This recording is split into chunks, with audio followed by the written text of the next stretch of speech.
ಎಲ್ಲರಿಗೂ ಮುಂಜಾನೆಯ ಶುಭಾಶಯವನ್ನು ತಿಳಿಸುತ್ತಾ KR Lakkam memorial CBSE ಶಾಲೆಯ ಆನ್ಲೈನ್ ಪಾಠಗಳಿಗೆ ಎಲ್ಲರಿಗೂ ಸ್ವಾಗತವನ್ನು ಮಾಡಿಕೊಳ್ಳುತ್ತಾ ಇವತ್ತಿನ ಈ ಪುನರಾವರ್ತನೆ ಅಭ್ಯಾಸದಲ್ಲಿ ನಾನು ರಸಪ್ರಶ್ನೆ ಹಾಗೆ ಕೆಲವಷ್ಟು ಪ್ರಶ್ನೆಗಳನ್ನು ಕೇಳಿ ಅದಕ್ಕೆ ಉತ್ತರವನ್ನು ನಾನೇ ಹೇಳಿ ಒಂದು ಕ್ವಿಜ್ ಟೈಪ್ ನಾನು ಕ್ವಶನ್ಸ್ ಇಲ್ಲಿ ನಿರ್ಮಾಣ ಮಾಡ್ತೀನಿ. ತಾವೆಲ್ಲರೂ ಕೇಳಿ ತರಗತಿಯಲ್ಲಿದ್ದಾಗ ತಾವು ಹೇಳ್ಬೋದಾಗಿತ್ತು. ಆದರೆ ಇಲ್ಲಿ ನಾನೇ ಪ್ರಶ್ನೆ ಕೇಳಿ ಅದಕ್ಕೆ ನಾನೇ ಉತ್ತರ ಹೇಳ್ತಿರ್ತೇನೆ. ಅದನ್ನು ಗಮನಿಸ್ಕೊಳ್ರಿ. ನಾವೆಲ್ಲ 3 ತಂಡಗಳನ್ನು ಮಾಡ್ತೀನಿ. ಒಂದು ನೇತಾಜಿ ಸುಭಾಷ್ ಚಂದ್ರ ಬೋಸ್ ತಂಡ. ನೇತಾಜಿ ಸುಭಾಷ್ ಚಂದ್ರ ಒಂದು ಗುಂಪು. ಎರಡನೇದು ಲಾಲ್ ಬಹದ್ದೂರ್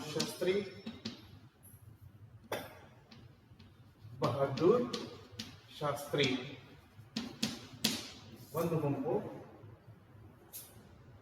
ಇನ್ನೊಂದು ಭಗತ್ ಸಿಂಗ್ ಗುಂಪು ಅಂತೇಳಿ 3 ಗುಂಪು ಮಾಡೋಣ. ಈ 3 ಗುಂಪಿನಲ್ಲಿ ಪ್ರಶ್ನೆಗಳು ಇಲ್ಲಿ ಉದ್ಭವ ಆಗ್ತವೆ. ಇದು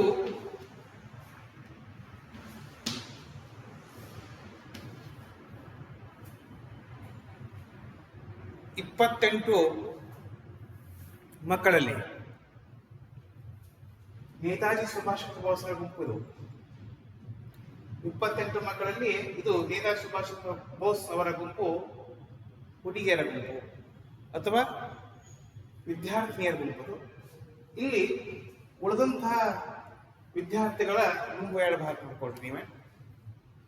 ಪ್ರಶ್ನೆ 1, ಪುಸ್ತಕ ಈ ಪದದ ತದ್ಭವರೂಪ ಏನು?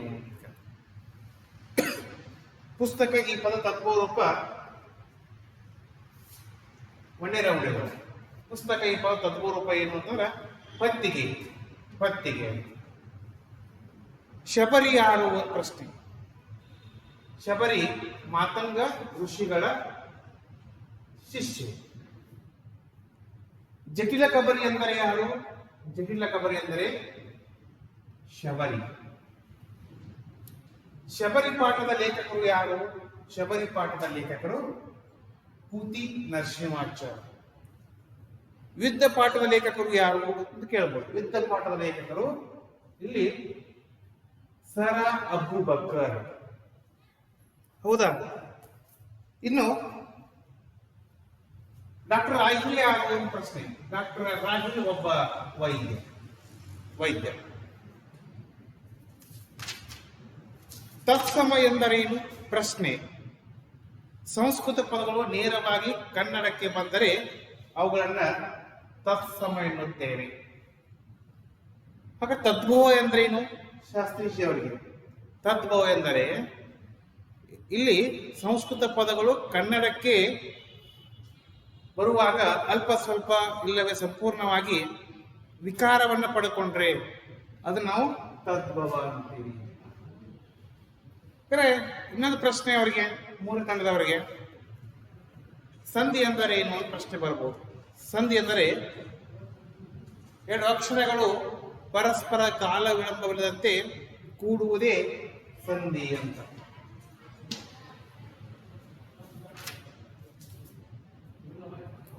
ಸರ ಅಬೂಬಕರ್ ಅವರ ಯಾವುದಾದರೂ ಕೃತಿಗಳನ್ನು ಹೆಸರಿಸಿ ಒಂದು 3 ಕೃತಿಗಳನ್ನು ಕೇಳಬಹುದು. ಚಂದ್ರಗಿರಿಯ ತೀರದಲ್ಲಿ, ಸಹನ, ಕದನ ವಿರಾಮ, ವಜ್ರಗಳು, ಸುಳಿಯಲ್ಲಿ ಸಿಕ್ಕವರು. ಹಾಗಾದ್ರೆ ಬ್ಲಾಕ್ಔಟ್ ನಿಯಮ ಎಂದರೆ ಏನು ಅಂತ ಪ್ರಶ್ನೆ ಈ ಗುಂಪಿನವರಿಗೆ. ಬ್ಲಾಕ್ಔಟ್ ನಿಯಮ ಎಂದರೆ ಏನು? ಬ್ಲಾಕ್ಔಟ್ ನಿಯಮ ಎಂದರೆ ಯುದ್ಧ ಕಾಲದಲ್ಲಿ ರಾತ್ರಿ ವೇಳೆ ಶತ್ರು ಸೈನಿಕರು ವೈಮಾನಿಕ ದಾಳಿ ಮಾಡಲು ಅವಕಾಶವಾಗದಂತೆ ವಿದ್ಯುತ್ ದೀಪ ಮತ್ತು ಬೆಂಕಿಯನ್ನು ಉರಿಸದೆ ಕತ್ತಲಿನಲ್ಲಿ ಯುದ್ಧ ಮಾಡುವುದಕ್ಕೆ ನಾವು ಬ್ಲಾಕ್ಔಟ್ ನಿಯಮ ಎಂದು ಕರೆಯುತ್ತೇವೆ. ಸಂದರ್ಭ ಇವರಿಗೆ, ನೇತಾಜಿ ಅವರಿಗೆ, ಭಗತ್ ಸಿಂಗ್ ಅವರಿಗೆ ಸಂದರ್ಭ. ದಯವಿಟ್ಟು ಬಾಗಿಲು ತೆಗೆಯಿರಿ, ನಾನು ಗಾಯಗೊಂಡಿದ್ದೇನೆ. ಈ ಸಂದರ್ಭವನ್ನ ಹೇಗೆ ಹೇಳಬೇಕು? ಇಲ್ಲಿ ಸರ ಅಬುಬಕರ್ ಅವರು ರಚಿಸಿರುವ ಯುದ್ಧ ಎಂಬ ಗದ್ಯ ಪಾಠದಿಂದ ಆಯ್ದುಕೊಳ್ಳಲಾಗಿದೆ. ಈ ಮಾತನ್ನು ಡಾಕ್ಟರ್ ರಾಹಿಲ್ ಇಲ್ಲಿ ಹಿರಿಯ ಹೆಂಗಸಿಗೆ ಅಥವಾ ವೃದ್ಧಿಗೆ ಹೇಳುತ್ತಾನೆ. ಸ್ವಾರಸ್ಯ, ವಿಮಾನ ಅಪಘಾತವಾದಾಗ ವಿಮಾನ ಚದುರಿ ಸಮುದ್ರದಲ್ಲಿ ಬಿದ್ದಾಗ ಡಾಕ್ಟರ್ ರಾಹಿಲನ ಕಾಲು ಬಹಳಷ್ಟು ಗಾಯಗೊಂಡಿತ್ತು. ಅಂತಹ ಒಂದು ಗಾಢ ಅಂಧಕಾರವಾಗಿರ್ತಕ್ಕಂಥ ಕತ್ತಲ್ಲಿ ತನ್ನ ಕಾಲಿನ ಆರೈಕೆ ಮಾಡ್ಕೋಬೇಕು ಅಂತ ತಿಳ್ಕೊಂಡು ಸಾಕಷ್ಟು ಹರಸಾಹಸ ಪಡ್ತಾನೆ. ದೂರದ ಒಂದು ಗುಡಿಗಿನ ಮಿಂಚಿನಲ್ಲಿ ದೂರದ ಒಂದು ಒಂಟಿಯಾಗಿರ್ತಕ್ಕಂಥ ಮನೆಗೆ ಹೋಗ್ತಾನೆ. ಒಂಟಿಯಾಗಿರ್ತಕ್ಕಂಥ ಮನೆಗೆ ಹೋಗಿ ಆ ಬಾಗಿಲನ್ನ ಬಡಿತಾನೆ. ನಾನು ಗಾಯಗೊಂಡಿದ್ದೇನೆ, ದಯವಿಟ್ಟು ಬಾಗಿಲು ತೆಗೆದೆ ಅಂತ ತಿಳ್ಕೊಂಡು ಹೇಳ್ತಾನೆ. ಈ ಸಂದರ್ಭ ಇಲ್ಲಿ ವ್ಯಕ್ತವಾಗಿದೆ ಅಂತ ಹೇಳ್ಬೋದು. ರಾಹಿಲನ ದೇಹದಲ್ಲಿ ಡ್ಯಾಶ್ ಟಿಮ್ ಅಥವಾ ಇಲ್ಲಿ ಬಿಟಸ ತುಂಬಬೇಕು. ರಾಹಿಲನ ದೇಹದಲ್ಲಿ ಶಕ್ತಿ, ವಿದ್ಯುತ್, ಹೊಸ ರಕ್ತ, ಮಿಂಚು. ರಾಹಿಲನ ದೇಹದಲ್ಲಿ ಏನು ಸಂಚಾರವಾದಂತಾಯಿತು? ಇಲ್ಲಿ ರಾಹಿಲನ ದೇಹದಲ್ಲಿ ಹೊಸ ರಕ್ತ ಸಂಚಾರವಾದಂತಾಯಿತು. ಇನ್ನು ಮೂರನೇದು, ಎರಡನೇ ತಂಡದವರಿಗೆ ಮುದುಕಿ ಮತ್ತು ಸೊಸೆಯ ಮನೆಯ ಮೂಲೆಯಲ್ಲಿ ಪ್ರತಿಧ್ವನಿಸಿತು. 4 ಆಪ್ಷನ್ಸ್ ಕೊಡ್ತೀರಿ: ಸಂತಸ, ಜಗಳ, ರೋದನ, ಸಂಗೀತ. ಇದರಲ್ಲಿ ರೋದನ ಅಂತ ಬರೀರಿ. ಮನೆಯಲ್ಲೊಂದು ಪುಟ್ಟ ಮಗುವಿನ ಅಳು ಕೇಳಲು ನನ್ನ ತುದಿಗಾಲಲ್ಲಿ ನಿಂತು ಕಾಯ್ತಾ ಇದ್ದೀನಿ. ತಂದೆ, ತಾಯಿ, ಮಗಳು, ಮಗನು. ಯಾವುದು? ಮಗ ಅಂತ. ಇನ್ನು ಸಜಾತಿಯ ಸಂಯುಕ್ತಾಕ್ಷರ ಎಂದರೆ ಏನು ಪ್ರಶ್ನೆ. ಸಜಾತಿಯ ಸಂಯುಕ್ತಾಕ್ಷರ ಒಂದೇ ಜಾತಿಯ 2 ಇಲ್ಲವೇ 2ಕ್ಕಿಂತ ಹೆಚ್ಚು ಕೂಡಿಕೊಂಡ್ರೆ ಅದು ಸಜಾತಿಯ ಸಂಯುಕ್ತಾಕ್ಷರ. ಉದಾಹರಣೆ ಅಜ್ಜ, ಕಜ್ಜ ಅಂತ ಹೇಳಿ. ಇನ್ನು ಸ್ವರಗಳು ಎಂದರೆ ಏನು ಪ್ರಶ್ನೆ ಕೇಳಬಹುದು. ಸ್ವರಗಳು ಎಂದರೇನು? ಯಾವ ಅಕ್ಷರಗಳು ಸ್ವತಂತ್ರವಾಗಿ ಉಚ್ಚಾರಣೆಗೆ ಒಳಪಡುತ್ತವೆ ಅವುಗಳಿಗೆ ನಾವು ಸ್ವರಗಳು ಎನ್ನುತ್ತೇವೆ. ಹಾಗಾದ್ರೆ ಸ್ವರಗಳು ಎಷ್ಟು ಅಂತ ಕೇಳಬಹುದು. ಸ್ವರಗಳ ಸಂಖ್ಯೆ 13. ಯಾವ? ಅ, ಆ, ಇ, ಉ, ರು, ಎ, ಐ, ಓ, ಔ. ಇವು ಸ್ವರಗಳು. ಇನ್ನು ಮುಕ್ಕಾಲು, ಇದನ್ನ ಹೇಗೆ ಬಿಡಿಸ್ತೀರಾ? 3 + ಕಾಲು ಮುಕ್ಕಾಲು.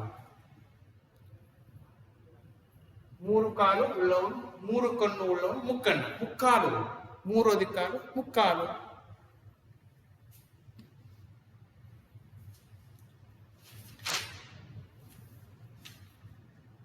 ಕ, ಖ, ಘ, ಘ, ನ ಇವು ಏನು? ಅಲ್ಪ ಪ್ರಾಣನ ಅಥವಾ ಮಹಾಪ್ರಾಣನ? ಕ, ಖ, ಘ, ಗಣಗಳು ಅಲ್ಪ ಪ್ರಾಣಗಳು. ಹಾಗಾದರೆ ಛ, ಛ, ಝಗಳು ಏನು? ಮಹಾಪ್ರಾಣಗಳು. ವರ್ಗೀಯ ವ್ಯಂಜನಗಳ ಸಂಖ್ಯೆ 25 ಅಂತ ಹೇಳ್ತೇವೆ. ವರ್ಗೀಯ ವ್ಯಂಜನಗಳು 25.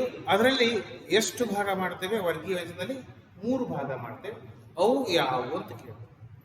ವರ್ಗೀಯ ವ್ಯಂಜನ 25, ಅವುಗಳಲ್ಲಿ 3 ಭಾಗ ಅಲ್ಪ ಪ್ರಾಣ, ಮಹಾಪ್ರಾಣ, ಅನುನಾಸಿಕ ಅಂತ ಮಾಡ್ತೇವೆ.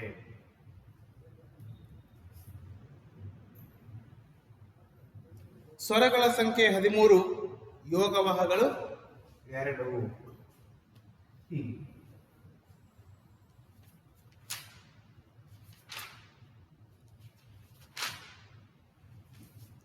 ಪೂತಿ ನರಸಿಂಹಾಚಾರ್ ಅವರ ಪೂರ್ಣ ಹೆಸರೇನು ಅಂತ ಕೇಳಬಹುದು. ಪೂತಿ ನರಸಿಂಹಾಚಾರ್, ಪುರೋಹಿತ ತಿರುನಾರಾಯಣ ಅಯ್ಯಂಗಾರ್ ನರಸಿಂಹಾಚಾರ್.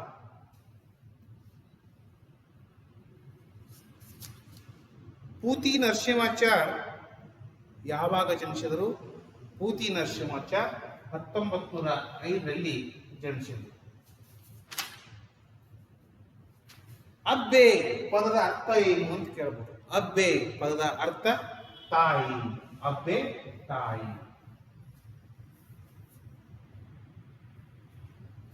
ಹಾಗಾದ್ರೆ ಇನ್ನೊಂದು ಕೇಳಬಹುದು, ರೇವು ಪದದ ಅರ್ಥ. ರೇವು ಬಂದರು.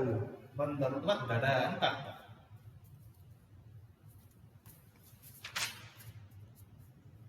ಶ್ರೀರಾಮನ ತಂದೆ ಹೆಸರೇನು?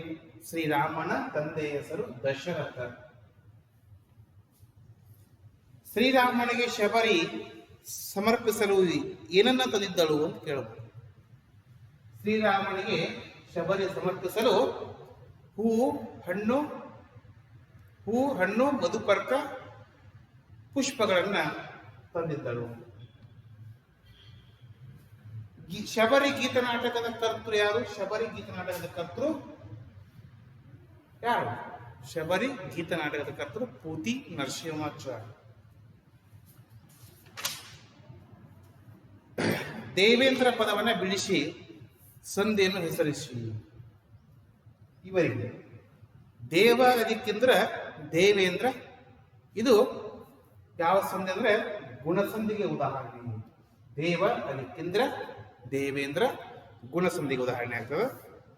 ಇನ್ನು ಓಡಿ ಓಡಿ, ಪದೇ ಪದೇ, ತುತ್ತ ತುದಿ, ಇದು ಯಾವ ವಿಶೇಷಣ?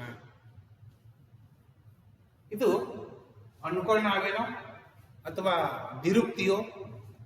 ಯಾವುದಿದ್ರು? ಓಡಿ ಓಡಿ, ಪದೇ ಪದೇ, ತುತ್ತ ತುದಿ.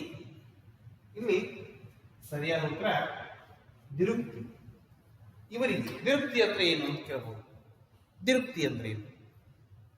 ಒಂದು ಪದವನ್ನ ಎರಡು ಸಾರಿ ಕೇಳುವುದಕ್ಕೆ ಅಥವಾ ಒಂದು ಪದವನ್ನ ಎರಡು ಬಾರಿ ಹೇಳುವುದಕ್ಕೆ ದಿರುಕ್ತಿ ಎನ್ನುತ್ತೇವೆ. ಹಾಗಾದ್ರೆ ಅನುಕರಣಾವೆ ಅಂದರೇನು? ಅನುಕರಣಾವೆ ಅಂದರೇನು? ಅನುಕರಣಾವೆ ಅಂದರೆ ಅರ್ಥವಿಲ್ಲದ ಧ್ವನಿ ವಿಶೇಷಣಗಳಿಗೆ ಅನುಕರಣಾವೆ ಎಂದು ಕರೆಯುತ್ತೇವೆ. ಹಾಗಾದ್ರೆ ಅನುಕರಣಾವೆಗೆ ಉದಾಹರಣೆ ಕೊಡಿ ಅಂತ ಕೇಳಿದಾಗ ತುತ್ತ ತುದಿ ಅನ್ನಬೇಡಿ, ಪದೇ ಪದೇ ಅಂತ ಹೇಳಬೇಡಿ, ಸರಸರ ಫಳ ಸರಸರ ಫಳ ಅನುಕರಣ ಆಗ್ತವೆ.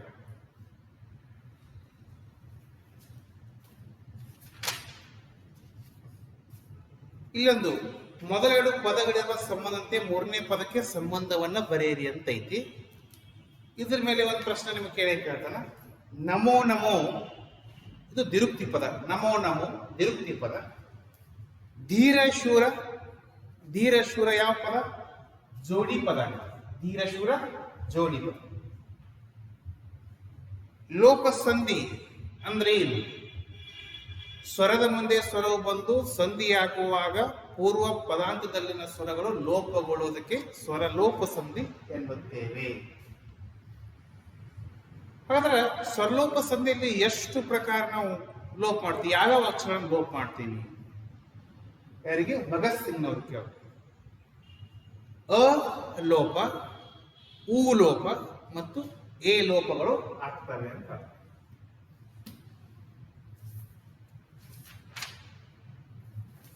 ಇನ್ನು ಲಂಡನ್ ನಗರ ಅಂತಕ್ಕಂಥ ಪಾಠ. ಲಂಡನ್ ನಗರ ಪಾಠದ ಲೇಖಕರು ಯಾರು? ಲಂಡನ್ ನಗರ ಪಾಠದ ಲೇಖಕರು ವಿನಾಯಕ್ ಕೃಷ್ಣ ಗೋಕಾಕ್. ವಿನಾಯಕ್ ಎಂಬ ಕಾವ್ಯನಾಮವನ್ನು ಹೊಂದಿದವರು ಯಾರು? ವಿನಾಯಕ್ ಎಂಬ ಕಾವ್ಯನಾಮ ಹೊಂದಿದವರು ವಿ.ಕ್ರಿ. ಗೋಕಾಕ್. ಲಂಡನ್ ನಗರಕ್ಕೆ ವಿನಾಯಕ್ ಕೃಷ್ಣ ಗೋಕಾಕರು ಯಾವಾಗ ಭೇಟಿ ಕೊಟ್ಟಿದ್ದರು? ಯಾವಾಗ? ಇಸ್ವಿ ಹೇಳಿ. ಲಂಡನ್ ನಗರಕ್ಕೆ 1936ನೇ ಇಸ್ವಿಯಲ್ಲಿ ವಿನಾಯಕ್ ಕೃಷ್ಣ ಗೋಕಾಕರು ಭೇಟಿ ಕೊಟ್ಟಿದ್ದರು. ಲಂಡನ್ ನಗರ ಅನ್ನೋದು ಒಂದು ಪ್ರವಾಸ ಕಥನ ಅಂತ ಹೇಳಬಹುದು. ಇನ್ನು ಕಾರಕೂನ ಅಂತೇಳಿ ಒಂದು ಪದ ಬರುತ್ತೆ. ಕಾರ್ಕೂನ್ ಪದದ ಅರ್ಥ ಏನು? ಗುಮಾಸ್ತ ಅಂತ ಅಥವಾ ಕರಣಿಕ ಅಂತ ಹೇಳ್ತೀವಿ. ಮೋರೆ ಪದದ ಅರ್ಥ ಏನು? ಮೋರೆ ಪದ ಅರ್ಥ ಮುಖ.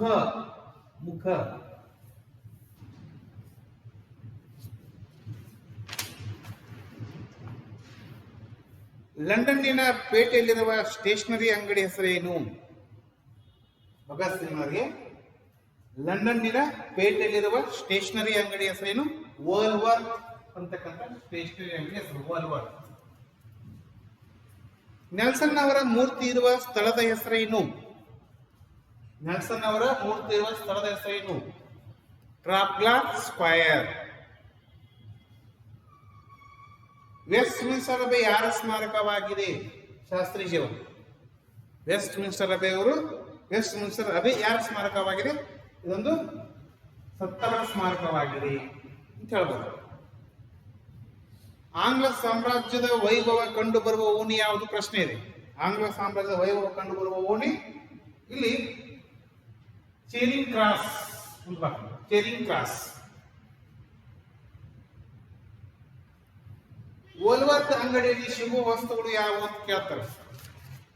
ವೋಲ್ವರ್ತ್ ಅಂಗಡಿಯಲ್ಲಿ ಸಿಗುವಂತ ವಸ್ತುಗಳು ಇಲ್ಲಿ ಬೂಟು, ಕಾಲ್ಚೀಲ, ಚೆನ್ನ, ಸಾಬೂನು, ಔಷಧ, ಪುಸ್ತಕ, ಅಡುಗೆ ಪಾತ್ರೆ, ಎಲೆಕ್ಟ್ರಿಕ್ ದೀಪದ ಸಾಮಾನು, ಫೋಟೋ, ಅಡವಿಯ ಹೂ, ಯುದ್ಧದ ಸಾಮಗ್ರಿ ಎಲ್ಲವೂ ಕೂಡ ವೋಲ್ವರ್ತ್ ಎಂಬ ಸ್ಟೇಷನರಿ ಅಂಗಡಿಯಲ್ಲಿ ಸಿಗ್ತಕ್ಕಂಥ ವಸ್ತುಗಳಾಗಿವೆ.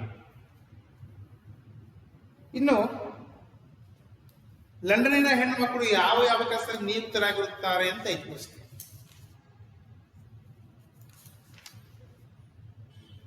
ಇಲ್ಲಿ ಲಂಡನ್ ನಗರದಲ್ಲಿ ಗಂಡಿಗಿಂತ ಹೆಣ್ಣು ಹೆಚ್ಚಿದ್ದ ಹಾಗೆ ಕಾಣುತ್ತದೆ. ಎಲ್ಲ ಅಂಗಡಿಗಳಲ್ಲಿ ಸಾಮಾನ್ಯವಾಗಿ ಸ್ತ್ರೀಯರೇ ಕೆಲಸ ಮಾಡುತ್ತಾರೆ. ಉಪಹಾರಗೃಹಗಳಲ್ಲಿ ಇಲ್ಲಿ ಮಾನ್ಯಗಳಿಲ್ಲ. ಬೆಂಗಳೂರಿನ ಮಾತಿನಲ್ಲಿ ಹೇಳುವುದಾದರೆ ಅಮ್ಮನಿಗಳಿರುತ್ತಾರೆ. ಯಾವುದಾದ್ರೂ ಒಂದು ದೊಡ್ಡ ಅಂಗಡಿಗೆ ಹೋದರೆ ಅಲ್ಲಿಯ ಟೈಪಿಸ್ಟ್, ಕಾರ್ಕೂನ್, ಒಬ್ಬ ಹೆಣ್ಣು ಮಗಳು ಸಿನಿಮಾಗೃಹದಲ್ಲಿ ನಿಮ್ಮ ಜಾಗವನ್ನು ಹುಡುಕಿಕೊಳ್ಳುವ ಹೆಣ್ಣು. ನಮ್ಮ ಕಾಲೇಜಲ್ಲಿ ಸಹ ವಿದ್ಯಾರ್ಥಿನಿಯರ ಅನುಕೂಲಕ್ಕಾಗಿ ಶಿಲ್ಪಾಯನರನ್ನು ಇಟ್ಟಿದ್ದಾರೆ. ಹೆಣ್ಣು ಮಕ್ಕಳನ್ನು ಅತ್ಯಾಧಾರದಿಂದ ನಡೆಸಿಕೊಳ್ಳುವ ಸಂಸ್ಕೃತಿಯ ಶಿಖರವನ್ನು ಇಂಗ್ಲೆಂಡ್ನಲ್ಲಿ ಕಾಣಬೇಕೆಂಬ ಆಂಗ್ಲರ ಮತ ಇದೀಗ ಹೆಣ್ಣನ್ನು ಸತ್ಕರಿಸುವ ರೀತಿ ಅಂತ ಹೇಳ್ಬೋದು.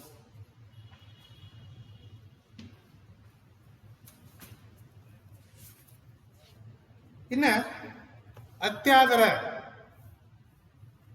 ಭಗತ್ ಸಿಂಗ್ ಅತ್ಯಾದರ ಹೇಗೆ ಬಿಡಿಸ್ತೀರಿ? ಅತಿ ಅಧಿಕ ಆದರ, ಅತಿ ಅಧಿಕ ಆದರ, ಅತ್ಯಾದರ. ಇದು ಎಂಡ್ ಸಂಧ್ಯಾ. ಎಂಡ್ಸ್.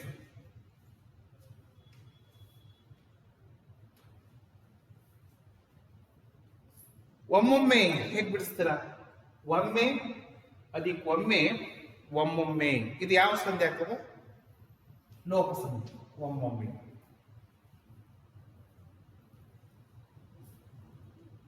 ದಿಕ್ಕು ತಪ್ಪು. ಲಾಲ್ ಬಹದ್ದೂರ್ ಶಾಸ್ತ್ರಿಯವರಿಗೆ ದಿಕ್ಕು ತಪ್ಪು ಈ ಪದವನ್ನು ವಾಕ್ಯದಲ್ಲಿ ಉಪಯೋಗಿಸಬೇಕು. ದಿಕ್ಕು ತಪ್ಪು ಅಂತಂದ್ರೆ ಇಲ್ಲಿ ವೋಲ್ವರ್ತ್ ಅಂಗಡಿಗೆ ಹೋದಾಗ ಅಥವಾ ವೋಲ್ವರ್ತ್ ಸ್ಟೇಷನರಿ ಮಳಿಗೆಗೆ ಹೋದಾಗ ನನಗೆ ದಿಕ್ಕು ತಪ್ಪಿದಂತ ಆಯಿತು ಅಂತ ಹೇಳ್ಬೋದು.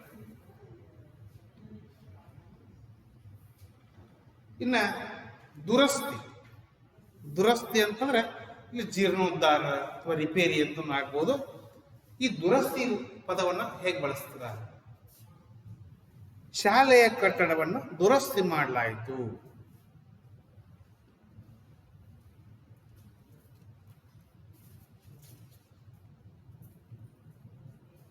ಈಗ ಕಾಲಗಳ ಬಗ್ಗೆ ಪ್ರಶ್ನೆ ಕೇಳಬಹುದು. ರಾಮನು ಶಾಲೆಗೆ ಬರುತ್ತಾನೆ. ಇದು ಯಾವ ಕಾಲದಲ್ಲಿದೆ? ರಾಮನು ಶಾಲೆಗೆ ಬರುತ್ತಾನೆ, ಇದು ವರ್ತಮಾನ ಕಾಲದಲ್ಲಿದೆ.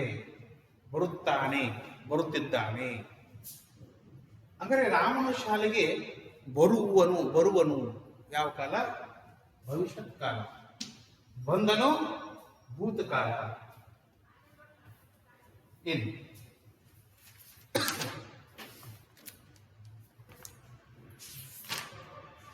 ಭಾಗ್ಯಶಿಲ್ಪಿಗಳು ಪಾಠದ ಬಗ್ಗೆ ಬರ್ರಿ. ಭಾಗ್ಯಶಿಲ್ಪಿಗಳು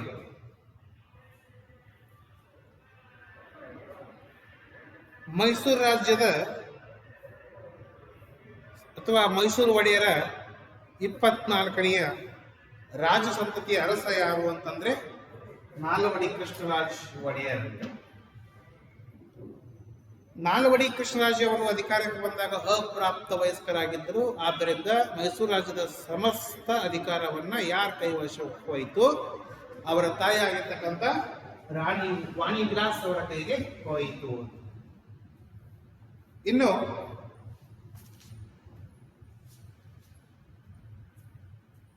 ಮೈಸೂರನ್ನ ಒಂದು ಮಾದರಿ ಸಂಸ್ಥಾನವನ್ನಾಗಿ ಅಥವಾ ಮಾದರಿ ಮೈಸೂರನ್ನಾಗಿ ರೂಪಿಸುವಲ್ಲಿ ನಾಲ್ವಡಿ ಕೃಷ್ಣರಾಜ ಒಡೆಯರ್ ಅವರ ಆಡಳಿತಾತ್ಮಕ ಕಾರ್ಯಗಳು ಬಹಳಷ್ಟು ಪ್ರಮುಖ ಸ್ಥಾನವನ್ನು ಪಡೀತಾರೆ. ಅದರಲ್ಲಿ ಕೆಲವೊಂದಿಷ್ಟು ಕಾರ್ಯಗಳು ಯಾವುವು ಅಂತ ಕೇಳಬಹುದು. ಪ್ರಜಾಪ್ರತಿನಿಧಿ ಸಭೆ, ನ್ಯಾಯ ವಿಧಾಯಕ ಸಭೆ ಅಂತಕ್ಕಂಥದ್ದು ಬಹಳಷ್ಟು ಮಹತ್ವದ ಕಾರ್ಯವನ್ನ ಮಾಡ್ತಾರೆ.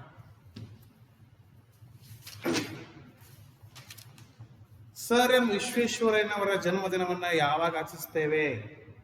ಸರ್ ಎಂ ವಿಶ್ವೇಶ್ವರಯ್ಯನವರ ಜನ್ಮದಿನವನ್ನ ಸೆಪ್ಟೆಂಬರ್ 15. ಹಾಗಾದ್ರೆ ಸೆಪ್ಟೆಂಬರ್ 5 ಯಾರ ದಿನವನ್ನಾಗಿ ಆಚರಿಸ್ತೇವೆ? ಸೆಪ್ಟೆಂಬರ್ 5ರಂದು ಡಾಕ್ಟರ್ ಸರ್ವೇಪಲ್ಲಿ ರಾಧಾಕೃಷ್ಣನ್ ಅವರ ಜನ್ಮದಿನವನ್ನಾಗಿ ಆಚರಿಸ್ತೇವೆ. ಹಾಗಾದ್ರೆ ನಾಲ್ವಡಿ ಕೃಷ್ಣರಾಜ ಒಡೆಯರ್ ಅವರು ಸಾಮಾಜಿಕ ಕಾನೂನು ಜಾರಿ ತಂತ್ರ ಒಂದಿಷ್ಟು ಯಾವ ದೇವದಾಸಿ ಪದ್ಧತಿ ನಿಷೇಧ ಆಗಿರಬಹುದು, ಗೆಜ್ಜೆ ಪೂಜೆ, ವೇಶ್ಯಾವೃತ್ತಿ ತಡೆಗಟ್ಟುವ ಕಾಯ್ದೆ, ವಿಧವಾ ಮರು ವಿವಾಹ ಕಾಯ್ದೆ, ಸ್ತ್ರೀಯರಿಗೆ ಕಡ್ಡಾಯ ಶಿಕ್ಷಣ ಜಾರಿ ಇತ್ಯಾದಿ. ಹೀಗೆ